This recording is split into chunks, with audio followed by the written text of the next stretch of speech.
നമസ്തേ പ്രിയമുള്ള പ്രേക്ഷകരെ, നാം ഇവിടെ ചർച്ച ചെയ്യുന്നു കല്യാണവർമാവിൻ്റെ സാരാവലിയിലെ 19-ാമത്തെ അധ്യായത്തിലെ 12-ാമത്തെ ശ്ലോകം.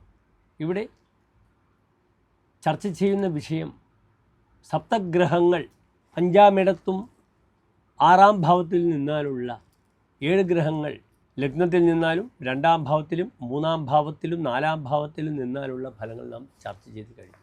അടുത്തതായി 5-6 ഭാവങ്ങളിൽ നിന്നാലുള്ള ഫലത്തെയാണ് സാരാവലികാരൻ ചർച്ച ചെയ്യുന്നത്. എൻ്റെ പ്രിയമുള്ള പ്രേക്ഷകർ, ഈ ശ്ലോകം ശ്രദ്ധിക്കുക.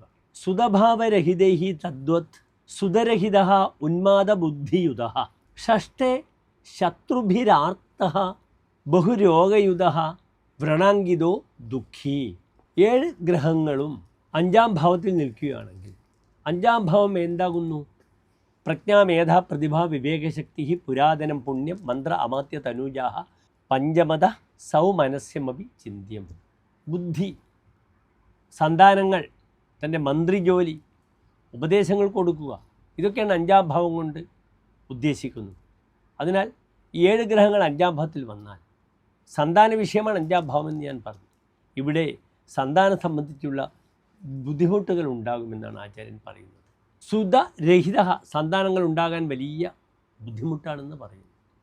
അപ്രകാരം തന്നെ 5-ാം ഭാവം ബുദ്ധിഭാവമാണെന്ന് ഞാൻ പറഞ്ഞു. ഉന്മാദ ബുദ്ധിയുത, ഉന്മാദ ബുദ്ധിയോട് കൂടിയവൻ, അവൻ്റെ ബുദ്ധി ഭ്രാന്താത്മകമായിരിക്കുമെന്ന് സാരം. അതിനാൽ നല്ല ഒരു സുയോഗമല്ല 7 ഗ്രഹങ്ങളും 5-ാം ഭാവത്തിൽ വന്നാൽ. അപ്രകാരം 6-ാം ഭാവത്തിൽ വരികയാണെങ്കിലോ ശത്രുഭിഹി ആർത്ത, അയാൾ വളരെയധികം ദുഃഖിതനാകും. ആരാൽ? ശത്രുക്കളാൽ. 6-ാം ഭാവം ശത്രുഭാവമാണ്. അവിടെ പാവഗ്രഹങ്ങൾ വന്നാൽ ശത്രുവിനെ നശിപ്പിക്കും. ഇവിടെ 7 ഗ്രഹങ്ങൾ വരികയാണെങ്കിൽ ശത്രുദോഷം കൊണ്ട് താൻ വളരെയധികം ബുദ്ധിമുട്ടും ദുഃഖം അനുഭവിക്കുമെന്ന് പറയുന്നു. അപ്രകാരം ശരീരത്തിലുണ്ടാവുന്ന മുറിവുകളാണ് 6-ാം ഭാവം. വ്രണാങ്കിത, ശരീരത്തിൽ വ്രണം കൊണ്ട് ബുദ്ധിമുട്ടുകൾ വരും.